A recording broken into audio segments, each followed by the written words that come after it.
నమస్తే, welcome to #you. నేను మీ రాజేష్. మాగంటి గోపీనాథ్.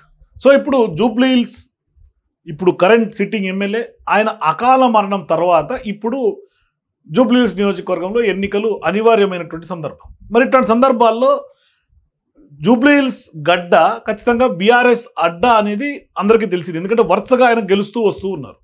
మరి ఇటువంటి క్రమంలో ఆ బీఆర్ఎస్ అడ్డా అని చెప్పుకునేటువంటి ఆ సీట్ను ఖచ్చితంగా బీఆర్ఎస్ పార్టీ ఖాతాలో వేసుకునేందుకు ప్రయత్నాలు బీఆర్ఎస్ పార్టీ ముమ్మరం చేస్తుంది.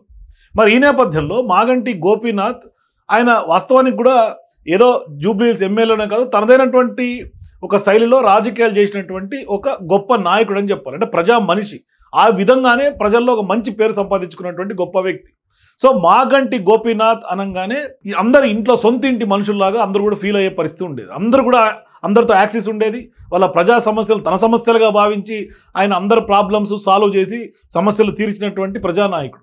మరి ఆయన అకాల మరణం చెందారు. మరి ఇప్పుడు అటువంటి సందర్భంలో ఇప్పటికే బీఆర్ఎస్ పార్టీ నుంచి వాళ్ళ కుటుంబ సభ్యులైనటువంటి మాగంటి సునీత గారికి టికెట్ ఇచ్చే దిశగా కసరత్తు జరుగుతోంది.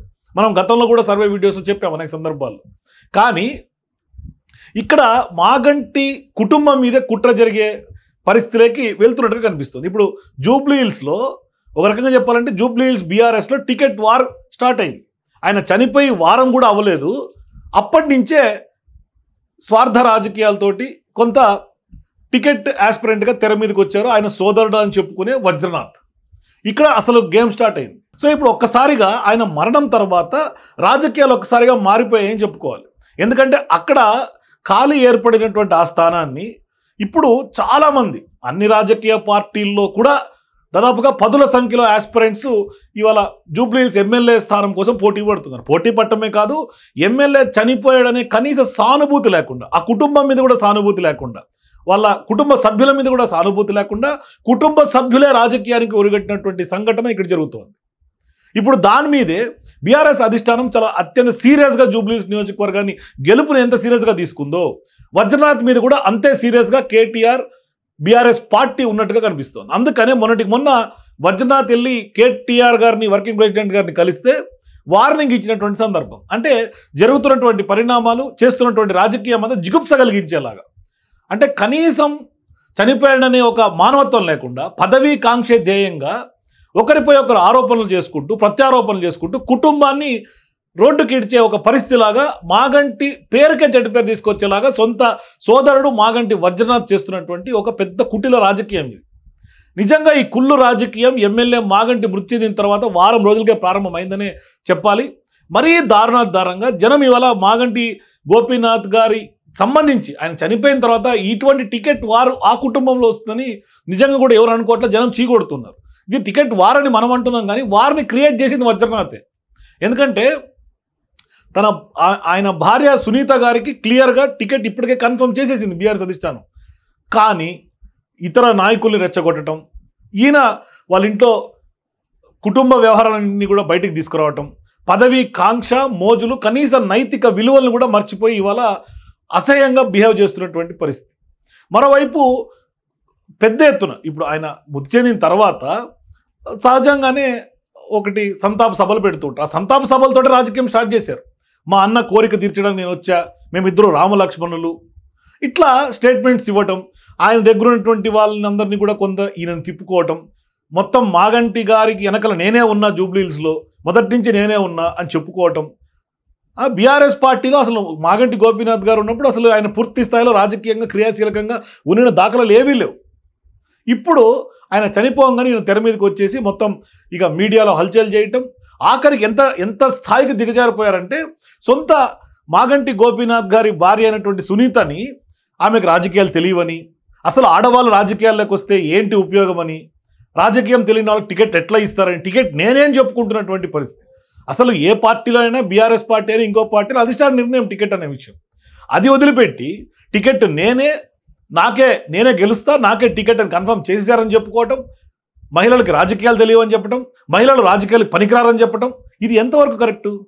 అసలు మహిళలు లేనిది వజ్రనాథ్ ఎక్కడిది, ఇంకోరెక్కడ, మరొకరెక్కడ? మహిళలే కదా ఇవాళ మూల కారణం. అసలు రాజకీయాల్లో మహిళలకి స్థానం లేదన్నటువంటి వాళ్ళు ఇటువంటి వజ్రనాథ్ గారికి మహిళలు ఎట్లా ఓటేయాలా? మరి మహిళలు పనికిరాదు అని చెప్పి స్టేట్మెంట్స్ చేస్తూ ఉంటే వాళ్ళ మీడియాకు వచ్చి దాని మీద బీఆర్ఎస్ పార్టీ అత్యంత సీరియస్గా తీసుకుంది. ఇష్టం వచ్చినట్టు స్టేట్మెంట్ లీబాక్ అని చెప్పి వార్నింగ్ ఇచ్చినటువంటి పరిస్థితి. ఫర్ ఎగ్జాంపుల్ ఇప్పుడు బీఆర్ఎస్ పార్టీలో మహిళలు లేరా రాజకీయం చేసేవాళ్ళు? బీఆర్ఎస్ పార్టీలో ఒక సవితా ఇంద్రారెడ్డి గారు లేరా? సునీత లక్ష్మారెడ్డి గారు లేరా? లేదంటే జాతీయ స్థాయి రాజకీయాలు సరే సొంత కల్వకుంట్ల ఇంట్లోనే కవిత గారు లేరా? జాతీయ స్థాయిలో తీసుకుంటే సోనియా గాంధీ గారు లేరా? ప్రియాంక గాంధీ గారు లేరా? ఎంతమంది కావాలి మహిళా నాయకులు? ఏం బీఆర్ఎస్ పార్టీలో కార్పొరేటర్లు లేరు? ఎంతమంది కావాలి? జూబ్లీ హిల్స్, బంజారా హిల్స్లో కార్పొరేటర్లు ఉన్నారు. ఇట్లా అంటే ఆయన ఒకప్పుడు మాగంటి గోపీనాథ్ యువ నాయకులను ఎంకరేజ్ చేస్తే ఈయన చనిపోయిన తర్వాత ఆయన బతుకున్నప్పుడేమో భూ కబ్జాలు అట్లాగే సెటిల్మెంట్లు ఆరోపణలు ఈయన మీద. గతంలో 2014లో ఈయన విషయం తెలుసు, 18లో విషయం తెలుసు. సో ఇట్లా మాగంటి వజ్రనాథ్ తొందరపడి ప్రకటనలు చేస్తూ టికెట్ నాకే అనే హడావిడి చేస్తున్నటువంటి పరిస్థితి. ఆఖరికి నియోజకవర్గంలో బీఆర్ఎస్ క్యాడర్లో బీఆర్ఎస్ లీడర్లో కూడా ఒక ఇంత కన్ఫ్యూజన్ క్రియేట్ చేసే పరిస్థితి తీసుకొస్తున్నారు. అంటే అందరినీ ఆశ్చర్యానికి గురవుతున్నారు. అంటే వజ్రనాథ్ తీరు బీఆర్ఎస్ వర్కింగ్ ప్రెసిడెంట్ కేటీఆర్ కూడా చిరాకు తెప్పించిందనే పరిస్థితిలాగా దాపురిస్తోంది. అంటే ఆయనకు కూడా అర్థం కావట్లే. ఆయన సంతాప సభ రోజు కూడా సభ జరగక ముందే వజ్రనాథ్ ఇప్పుడు జూబ్లీహిల్స్ నుండి పోటీ చేస్తున్నాడని తనకు తనే స్వయంగా ప్రకటించుకోవటం ఇక్కడ ఆశ్చర్యానికి గురి చేస్తుంది. అంటే ఇప్పుడు స్థానిక బీఆర్ఎస్ పార్టీ నాయకులతో పాటు ఆఖరికి మాగంటి కుటుంబ సభ్యులకు కూడా ఒక రకంగా చెప్పాలంటే షాకింగ్గా కనిపిస్తుంది. అసలు ఈయన ఎక్కడున్నాడు ఇప్పటిదాకా? ఇప్పుడు వచ్చి నాదే టికెట్, నేనే గెలుపు, నాదే విజయం అని చెప్తుంటే ఏం అర్థం కావట్లా. అంటే కేసీఆర్ తర్వాత మొత్తం బీఆర్ఎస్ ఈయన నడిపిస్తున్నంత ఇదిగా చెప్పుకుంటున్నాడు. మరి బీఆర్ఎస్ అధిష్టానం జూబ్లీహిల్స్ నుండి మాగంటి సత్యమణిని బరిలోకి దింపుతామని ఆయన ఇప్పటికే ఇంటర్నల్గా చర్చలు జరుగుతున్నాయి. అయిపోయింది ఆల్మోస్ట్. అది కాదని ఇప్పుడు వజ్రనాథ్ నాకే టికెట్ ఇస్తారంటూ కూడా మీడియా ముందుకు చెప్పడం, ఇంటర్వ్యూలు ఇచ్చేయటం, బయట బహిరంగ హల్చల్ చేస్తుండటం చూస్తుంటే బీఆర్ఎస్ పార్టీ నాయకులు తలలు పట్టుకుంటున్న సందర్భం. సో ఇప్పుడు ఇంత గందరగోళ వాతావరణాన్ని ఏకంగా కేటీఆర్ రంగంలోకి దిగి స్థానిక నాయకులందరూ కేటీఆర్ దృష్టికి తీసుకెళ్తే కేటీఆర్ గారి స్వయంగా వజ్రనాథ్కు సంబంధించినటువంటి వ్యవహారంలో ఆయన్ని తాజాగా మంగళవారం రోజు పిలిచి మరీ క్లాస్ పీకినట్లుగా విశ్వసనీయ వర్గాలు సమాచారం. సో పార్టీ ఆదేశాలు సూచనలు లేకుండా మీరు నాకే టికెట్ అంటూ కూడా ఎలా చెప్పుకుంటారంటూ కూడా కేటీఆర్ ఆగ్రహం వ్యక్తం చేశారు. మరోవైపు సునీత గారి మీద చేసినటువంటి ప్రకటనల మీద కూడా సీరియస్ అయినట్టుగా మనకు సమాచారం. అంటే రాజకీయాల్లో సుదీర్ఘకాలం ఎమ్మెల్యేగా పనిచేసినటువంటి మాగంటి గోపీనాథ్కు చెడ్డ పేరు తెచ్చేలా ఎవరు ప్రవర్తించొద్దని ఇప్పుడు స్థానిక నాయకులకు కానీ కార్యకర్తలకు కానీ కేటీఆర్ రిక్వెస్ట్ చేసినట్టు కనిపిస్తుంది. మరోవైపు గోపీనాథ్ సోదరుడే ఇలా వ్యవహరించడం, టికెట్ కోసం ఇంత కుటిల యత్నం చేయటం ఏంటనేది ఇప్పుడు బీఆర్ఎస్ పార్టీ అగ్రనాయకత్వం మండిపడుతోంది. ఎలాంటి రాజకీయ అనుభవం లేకుండా, నియోజకవర్గ ప్రజలకు కూడా కనీసం ముఖపరిచయం లేకుండా రాత్రికి రాత్రే ఎమ్మెల్యే కావాలనుకోవటం ఎంతవరకు సబబు అనే ప్రశ్న ఇప్పుడు జనం నుంచి వస్తున్నటువంటి పరిస్థితి. అంటే పదవిపై అత్యాశతో నవ్వులు పాలు కావద్దని, బీఆర్ఎస్కు కొంత చేటు చేసే పనులు చేయొద్దని ఇప్పుడు వజ్రనాథ్ కూడా కేటీఆర్ స్వయంగా సూచించినట్టుగా కనిపిస్తుంది. అంటే ఒక రకంగా చెప్పాలంటే మాగంటి గోపీనాథ్ గారు చనిపోయిన తర్వాత కుటుంబం దుఃఖంలో ఉంది. ఆ దుఃఖంలో ఉన్నటువంటి కుటుంబాన్ని అండగా ఉండి ఆదుకోవడం పోయి, వారికి ధైర్యం చెప్పాల్సింది పోయి చావు రాజకీయాలు చేస్తే ఎంతవరకు కరెక్ట్ అనేది ఇవాళ చాలామంది ప్రజలే అసహించుకుంటున్నటువంటి పరిస్థితి.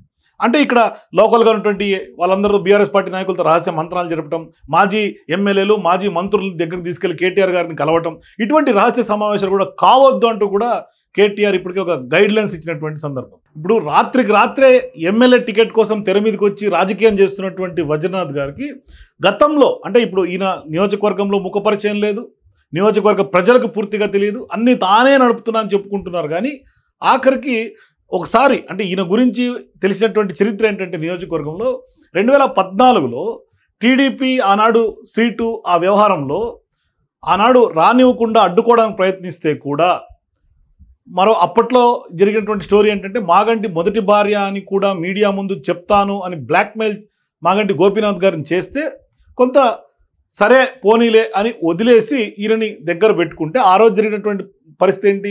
కళ్యాణ్ నగర్లో కబ్జా, ఇట్లా ఎక్కడ చూసినా కబ్జాలు, ల్యాండ్ బాగోతా ల్యాండ్ కబ్జాలు జరిగితే ఆ రోజు తరిమేసినటువంటి పరిస్థితి. ఇక 2018 విషయం తీసుకుంటే ఆ రోజు జరిగినటువంటి వ్యవహారం 2018లో కూడా సేమ్ ఇట్లాగే జరిగింది.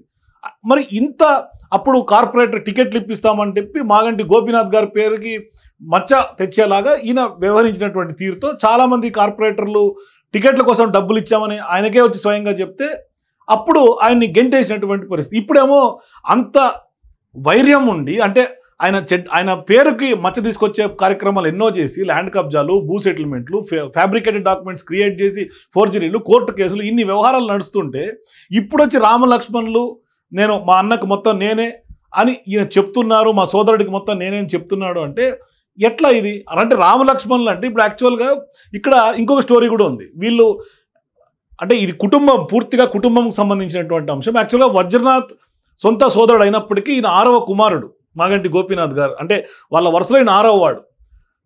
మాగంటి గోపీనాథ్ గారు 8వ కుమారుడు. అంటే మొత్తం వాళ్ళ తండ్రి గారికి మనకు తెలిసినటువంటి సమాచారం ప్రకారం 2 భార్యలు. 2 భార్యల్లో మొత్తం 10 మంది కుమారులు అయితే ఇంకా మిగతా వాళ్ళు 6 ఉన్నారు, ఒక 2-3 చనిపోయారు. మొత్తం మొదటి భార్యకి 5, రెండో భార్యకి 5, ఇట్లా 10 మంది. ఈయన 6వ కుమారుడు ఎవరు? మాగంటి వజ్రనాథ్. ఇది అందరికీ తెలిసినటువంటి విషయం. అంటే ఇది కుటుంబ వ్యవహారం అయినప్పటికీ కూడా కొంత సన్నిహితులుగా ఉన్నటువంటి వాళ్ళకి తెలుసు ఈ వ్యవహారం అంతా. ఇదంతా కుటుంబం సంబంధించినటువంటి విషయం. కానీ ఇప్పుడు మాగంటి గోపీనాథ్ గారికి కూడా మొదటి భార్య కుమారుడు యుఎస్లో ఉన్నాడని, ఆయన టికెట్ కోసం ఇప్పుడు ప్రయత్నం చేస్తున్నాడని ఒక లీక్ ఇచ్చి మొత్తం గందరగోళాన్ని క్రియేట్ చేసి పెద్ద ఎత్తున అతిపెద్ద చర్చను నియోజకవర్గంలో ప్రజల్ని కన్ఫ్యూజ్ చేసి ఆఖరికి మాగంటి కుటుంబం పేరే ఇవాళ మసకబారేలాగా లేకుంటే ఒక పెద్ద మచ్చ తీసుకొచ్చేలాగా ఈ నియోజకవర్గంలో క్రియేట్ చేస్తున్నారు. సో ఇట్లా మాగంటి కుటుంబం పైన అతిపెద్ద కుట్రకు తెరదీస్తున్నారు వజ్రనాథ్. ఎట్లా అంటే ఆయన భార్యకి అన్నీ తెలుసు కాబట్టి, సునీత గారికి ఈయనకు సంబంధించినటువంటి కేసులు, భాగోతాలు, భూ కబ్జాలు, లేదంటే ఆరోపణలు, ఇవన్నీ వ్యవహారాలు, కోర్టు కేసులు అన్నీ ఇన్ అండ్ అవుట్స్ అని తెలుసు కాబట్టి ఆమె కనుక ఎమ్మెల్యే టికెట్ వచ్చి సీట్ వచ్చి ఆమె ఎమ్మెల్యే అయినా, లేదు అంటే పొలిటికల్గా మంచిగా రానిచ్చినా ఖచ్చితంగా ఇప్పుడు వజ్రనాథ్ ఎక్కడ ఆమె బయటకు వచ్చి ఇవన్నీ కూడా ఈయన బండారం బట్టబయలు చేస్తుందో అనే ఒక థ్రెట్, అంటే ఒక థ్రెట్ ఫీల్ అవుతూ ఉన్నారు. సో ఇన్ని ఆరోపణలు, ఇంత వ్యవహారం కథ వజ్రనాథ్ గారు నడిపించినప్పటికీ సునీత గారి వైపు నుంచి కానీ, లేకుంటే ఆ కుటుంబం నుంచి కానీ, మిగతా బ్రదర్స్ నుంచి కానీ ఏ ఒక్క మాట కానీ, ఒక కౌంటర్ కానీ రాలే ఇప్పుడు దాకా. అసలు బయటకు వచ్చి మాట్లాడిన పరిస్థితి కూడా లేదు. సో ఇక్కడ అర్థం చేసుకోవాలి ప్రజలు ఖచ్చితంగా కూడా, అంటే ఎవరు ఏంటి అనేది అర్థమైపోతుంది. సో నిజంగా కూడా మాగంటి గోపీనాథ్ గారు ఇతర సోదరులు ఎవరు కూడా ఇప్పటిదాకా మాట్లాడనటువంటి పరిస్థితి. కానీ ఒక రకంగా చెప్పాలంటే ఇప్పుడు ఈ అండ చూసుకొని ఇతర బీఆర్ఎస్ పార్టీ నాయకులు కూడా జూబ్లీహిల్స్లో నాకు కావాలంటే నాకు టికెట్ అంటూ కూడా ఎగబడుతున్నటువంటి సందర్భం కనిపిస్తుంది. కొంత గతంలో పోటీ చేసినటువంటి రావుల్ శ్రీధర్ రెడ్డి కూడా కొంత యాస్పిరెంట్గా కనిపిస్తున్నారు. మరి ఏం జరుగుతుంది? ఎందుకంటే ఇప్పుడు మాగంటి కుటుంబంలోనే టికెట్ వార్ ఇంత జరుగుతుంటే, రచ్చ జరుగుతుంటే మరి ఏం జరుగుతుంది? ఎందుకంటే ఇప్పటికే బీఆర్ఎస్ పార్టీ అధిష్టానం ఖచ్చితంగా మాగంటి గోపీనాథ్ గారి సతీమణికి ఇస్తేనే టికెట్ కొంత సింపతి వర్కౌట్ అవుతుందనే ఒక భావన బీఆర్ఎస్ చేస్తూ ఉంటే, ఆ పేరుకి మచ్చ తీసుకొచ్చేలాగా వజ్రనాథ్ కొంత అనవసరమైనటువంటి వ్యవహారాలను తెర మీద తీసుకొచ్చి కొంత హీట్ని పెంచుతున్నారు జూబ్లీహిల్స్ రాజకీయాలను స్పష్టంగా అర్థమవుతుంది. సో మీరు కూడా నిజంగా మాగంటి కుటుంబంలో ఏం జరుగుతుంది, మాగంటి టికెట్ వార్ మీద మీ అభిప్రాయాలు కింద కామెంట్స్ తెలియజేయండి. For more videos please watch #.